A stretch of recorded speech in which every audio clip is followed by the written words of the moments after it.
在2天当中，在未曾相约的情形下巧遇3次，我真的相信缘分。执行 True Heart。无微信地球的朋友们，你们好呀！欢迎来到执行 True Heart 的新宇宙神仙 Life Pro 的系列第30集，我是播报员执行。前阵子我飞往曼谷休假，有一件事让我深刻感受到，缘分真的是妙不可言。虽然说妙不可言，但执行还是尝试说明一下，我真的相信缘分了。那天我们搭上招比河上的渡轮，经过了几个搭船口，一位外国小哥哥上船后坐在我的身旁，听他的口音应该是法国人。后来我们各自下了船，约莫半小时后，我们又在卧佛寺遇到了。在佛祖前面，我请小哥哥帮我拍了几张照片。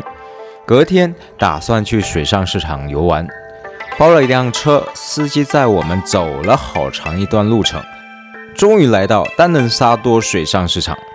下车后，我又巧遇了这位小哥哥，有没有这么巧？我走上前去和他打了招呼，他也认得了我。两人握了手，我把阿卡族的手工包包送给了他，然后我们就各自搭船去了。这件事真的让我感到相当奇妙。世界这么大，2个不同国家的人，2天当中，在不同的地点，在没有彼此相约的情况下，竟然可以巧遇3次。在丹能沙多的渡船上，我一边拍照记录，一边体会何谓10年修得同船渡，100年修得共枕眠。望向岸上店家卖的啤酒，我竟想到了那坛天子笑。这是我在曼谷的奇特经验，广结善缘真的很重要。但是实际操作上是这样的，我们想和人广结善缘，但有些人不一定想和我们结善缘，那怎么办呢？没有怎么办，该怎么办就怎么办。我们抱持着广结善缘的信念，但别人要怎么做是他们的事。诚如救世主揭示的，能否理解或如何看待，是各自灵性级别的反射。所以有些人可以深交，有些人点点头打个招呼就好，有些人则要懂得避开，这就是尺度的拿捏。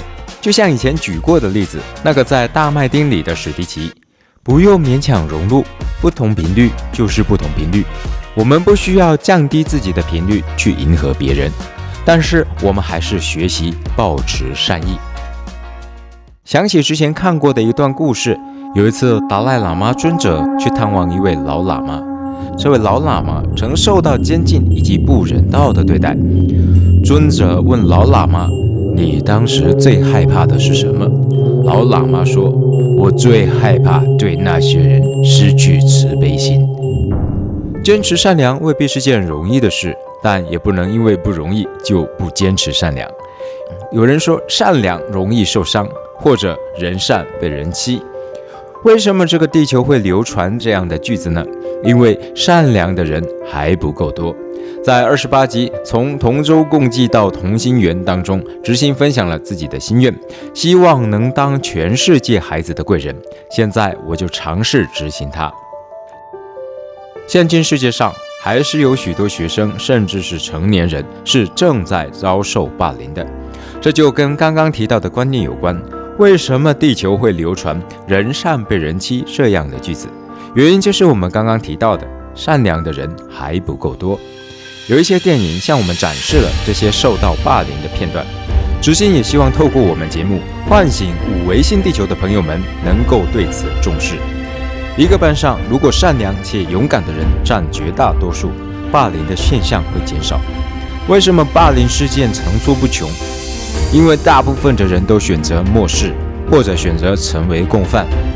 有些观众朋友认为我们分享的这些是在纸上谈兵，殊不知理念、观念、信念等是影响这个世界最深最具的元素。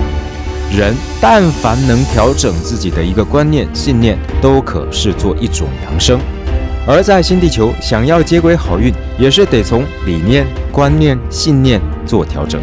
所以我们正在从事的这件事，是在现今地球上不大被重视，但却至关重要的事，也就是集体潜意识的扬升。关于这点，在夏永恒运行改朝换代的人生这本书中其实已经提及。但是该书至今看的人也不多，所以我们在节目中再提一次，拿小米霸凌事件和集体潜意识的扬升来做说明。事实上，小米霸凌事件是果，集体潜意识的扬升是因。地球人的集体潜意识越向上扬升，霸凌事件发生的几率就越加减少。而这仰赖的是什么呢？是大家共同对扬升的重视，是共同对理念、观念、信念的重视。这么重要的事，怎么会把它视为纸上谈兵呢？所以知心初二的频道，每一集的节目都是有理念蕴含在其中的。你们若要等闲视之的话，那我也没有办法。那么集体潜意识的扬升对新地球或者对于个人有什么注意呢？我们先来看一段珍贵的信息。为何要入围神权？2024年3月9日救世主王才的揭示。当初的大愿，为天地立心，为生民立命，为往圣继绝学，为万世开太平。我这一世做到了，不止于人间，更跨越神权，度过末劫，开创新局，为神权带来新宇宙。先贤张载所言，听入心，执行兑现。遇到的事情做好那件事，聚沙成塔。为何要修行？为何要入围神权？以事例向大家说明。例如张忠谋，神权之一转世，位于尊者街，发挥自己的长才，创立台积电，更为国家做贡献。台湾的高朗基里，台湾的能人之一。退休后股票200多亿，如今涨到1000亿元左右。我向大家说明的是，您的修行领域各随位阶，转世人间，神权必然匹配民利权的兑现成真。做就是建立自己的功绩，往好的做，往好运走。感恩救世主揭示，有人可能听了这段之后还是疑惑，为何要修行？为何要入围神权？与集体潜意识的扬升关联何在？现在简单向大家做说明。当大部分的人体会觉醒入围神权是件重要的事的时候，会自动自发地愿意修正自己。修正自己不是靠人家逼的，是自己愿意修正。当越来越多的人愿意往好的做，愿意往好的走的时候，怎么会想去霸凌别人或别国呢？这样一来，霸凌现象自然而然就减少。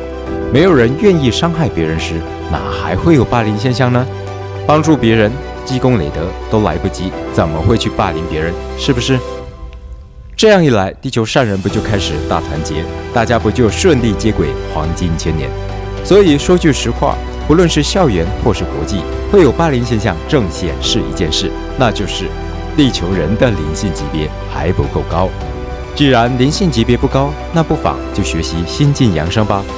所以，请各位朋友们，如果您认同本节目的理念，也请您把这些节目分享给您认为合适的朋友们。期许新地球的善人大团结，地球人的集体潜意识扬升，无论是孩子也好，大人也好，甚至是国家也好，从此在新地球再也没有人遭受霸凌。谢谢你们的观看，这是我送给新地球孩子们的第一份礼物。感恩救世主揭示，感恩信说神权的引导，感恩地球轮值佛及盖亚母神，感恩地球众神尊，感恩一切为美好地球努力的神与人。知心初二的2024年3月9日责任报道。